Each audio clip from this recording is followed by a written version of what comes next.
बिस्मिल्लाहिर्रहमानिर्रहीम। सर हमने अपनी पिछली वीडियोस में चार्जिंग सेक्शन का कॉन्सेप्ट और चार्जिंग सेक्शन में जो हमारे पास चार इंपॉर्टेंट कॉन्सेप्ट या चार बेसिक कॉन्सेप्ट्स थे। नंबर वन टैक्स की डेफिनेशन, नंबर टू इनकम का कॉन्सेप्ट, नंबर थ्री पर्सन का concept and number four tax year का कॉन्सेप्ट। इन चार इंपॉर्टेंट टर्म्स में से हमने टैक्स, इनकम और पर्सन का कॉन्सेप्ट कवर कर लिया। अब हम अपनी चार्जिंग सेक्शन का लास्ट कॉन्सेप्ट देख रहे हैं, that is called tax year. तो टैक्स ईयर क्या होता है, क्या इसकी रेलेवेंस है, क्या इसकी इंपॉर्टेंस है, ये सारी बातें हम आज की क्लास में, आज के इस लेक्चर में डिस्कस करेंगे। ठीक है। इनकम टैक्स लॉ में, इनकम टैक्स लॉ के सेक्शन 74 में तीन तरह के टैक्स ईयर्स डिफाइंड है, तीन तरह के टैक्स ईयर्स दिए हैं। One is called normal tax year, one is called normal tax year, second is special tax year and the third one is called transitional tax year। अब ये तीन तरह के टैक्स ईयर का कॉन्सेप्ट इनकम टैक्स ऑर्डिनेंस के section 74 में define या discuss किया गया है। लेकिन इसके अलावा अगर मैं इनकम टैक्स ऑर्डिनेंस के बाकी और सेक्शंस को कवर करता हूं, तो इनकम टैक्स ऑर्डिनेंस के दो सेक्शंस ऐसे हैं जिसमें भी टैक्स ईयर की बात की गई है, यानी कि दो एडिशनल सेक्शंस ऐसे हैं जिनको पढ़कर इंटरप्रेट कर कर दो तरह के एडिशनल टैक्स ईयर्स क्रिएट या अज्यूम किए जा सकते हैं। तो कहता है, as per section 74 of the income tax ordinance 2001, there are three kinds of tax year as follow। Income tax ordinance के सेक्शन 74 में तीन टैक्स ईयर्स का जिक्र है, normal tax year, special tax year and transitional tax year. However, there are two additional tax years that are assumed as tax year under the provision of ordinance। Number one, tax year for person about to leave Pakistan under section 145 and tax year of discontinued business under section 177। तीन तरह के tax years का concept income tax के section 74 में discuss किया गया है और दो एडिशनल टैक्स ईयर्स हैं जो कि लॉ के डिफरेंट प्रोविजंस को पढ़कर इंटरप्रेट करके क्रिएट किए जा सकते हैं। अब जब हम टैक्स ईयर का कॉन्सेप्ट पढ़ते हैं तो अगेन एक सवाल क्रिएट होता है कि सर इनकम टैक्स का ऑब्जेक्टिव इनकम के ऊपर टैक्स इंपोज करना है, इनकम टैक्स का ऑब्जेक्टिव टैक्स इनकम के ऊपर टैक्स लगाना है। तो क्या जरूरत पेश आए कि हम टैक्स ईयर का कॉन्सेप्ट देख रहे हैं और फिर अकॉर्डिंगली चीजों को अप्लाई कर रहे हैं? तो yes, there is a valid reason कि हमें टैक्स ईयर स्टैब्लिश करना क्यों जरूरी है। देखिए, सबसे पहले तो ना tax year tax reporting period है। सबसे पहले तो जो टैक्स ईयर है ना वो एक्चुअली टैक्स रिपोर्टिंग पीरियड है।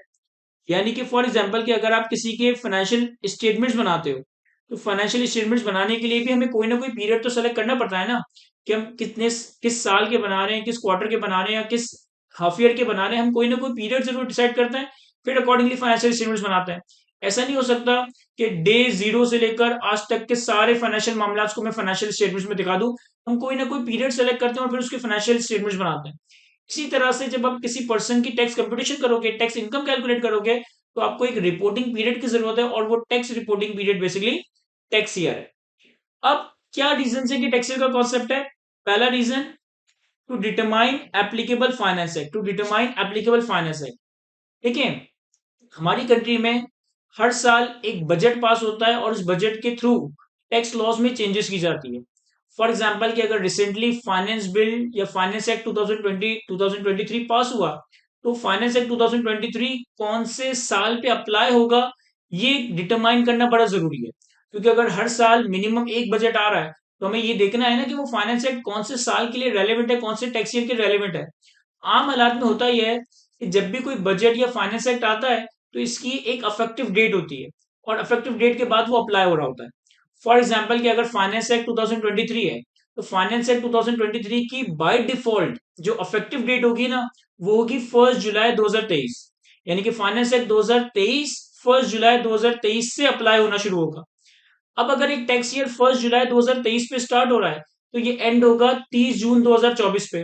तो ये एंड होगा 30 जून 2024 पे। यानी कि फाइनेंस एक्ट 2023 एप्लीकेबल है टैक्स ईयर 2024 के लिए। इसी तरह से फॉर एग्जांपल कि अगर फाइनेंस एक्ट 2018 है, तो फाइनेंस एक्ट 2018 की जो इफेक्टिव डेट होगी ना, वो होगी 1 जुलाई 2018।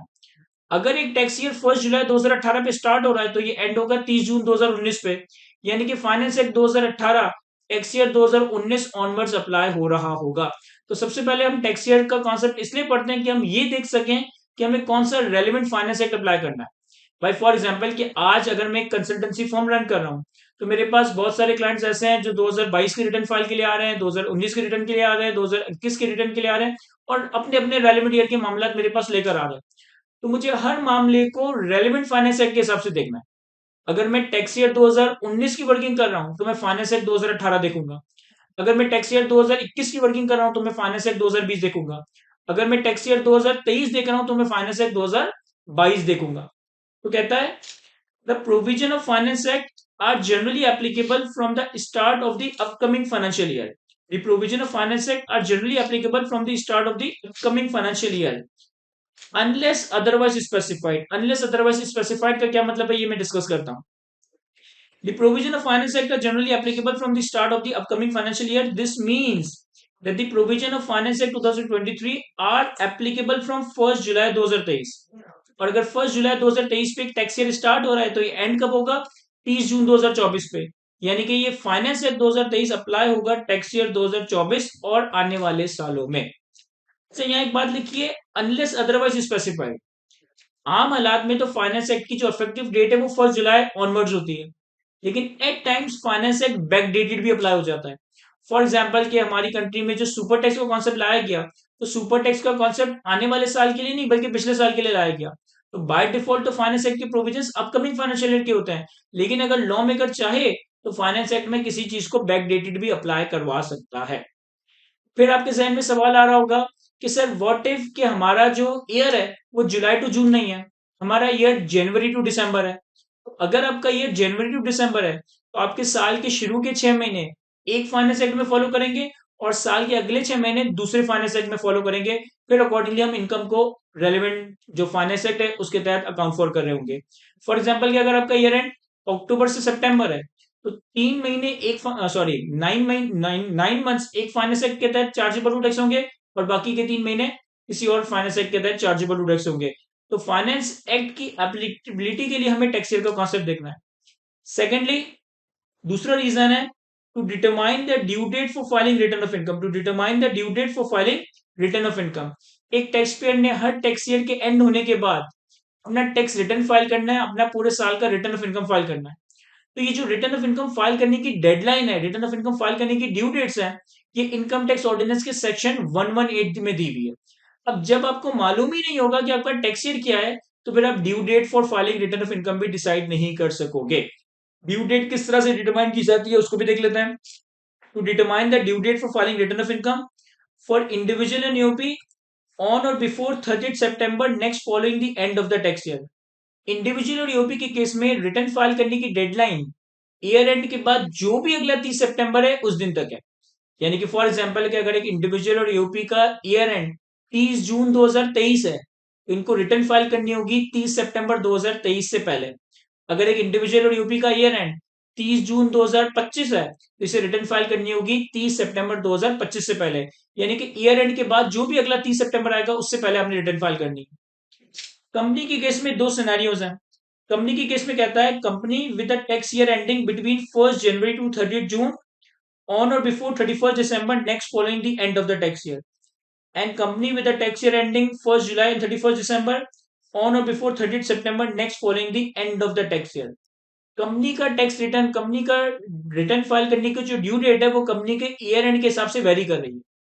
अगर कंपनी का ईयर एंड 1st जनवरी से लेकर 30 जून के दरमियान कभी भी आ जाता है, for example 31 January, 28 February, 31 May, 30 March, 31 April, 30 June, 1st जन से लेकर अगर 30 जून के दरमियान मेरी कंपनी का ईयर एंड आ रहा है तो रिटर्न फाइल करने के लिए मेरे पास अपकमिंग दिसंबर तक का टाइम होगा। यानी कि जो भी अपकमिंग दिसंबर है उस दिन से पहले मैंने अपना रिटर्न फाइल करना है। और अगर एक कंपनी का ईयर एंड 1st जुलाई से लेकर 31 दिसंबर के दरमियान कहीं आ रहा है, 31 जुलाई, 31 अगस्त, 30 सितंबर, 31 अक्टूबर, 30 नवंबर, इस केस में रिटर्न फाइल करने के लिए मेरे पास अपकमिंग 30 सितंबर तक का टाइम।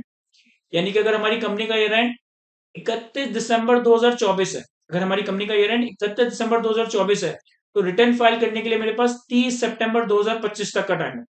अगर हमारी कंपनी का ईयर एंड 30 सितंबर 2023 है, 30 सितंबर 2023 है तो रिटर्न फाइल करने के लिए हमारे पास 30 सितंबर 2024 तक का टाइम है। तो कंपनी की केस में आप ईयर एंड की बेसिस पे देखोगे, अगर ईयर एंड 1st जन से 30 जून के दरमियान में है तो जो भी अपकमिंग 31 दिसंबर है ये आपकी ड्यू डेट है for filing return of income. और अगर कंपनी का ईयर एंड 1st जुलाई से 31 दिसंबर के दरमियान है तो जो भी अपकमिंग 30 सितंबर होगा उससे पहले आपने अपनी रिटर्न ऑफ इनकम फाइल करनी है। तो आज के इस लेक्चर में हमने बेसिकली टैक्स ईयर का एक ओवरव्यू और reason to establish tax year देखा। नेक्स्ट ईयर में इंशाल्लाह हम इन डिफरेंट तरह के टेक्स्ट ईयर्स को डिटेल में डिस्कस करेंगे। Thank you.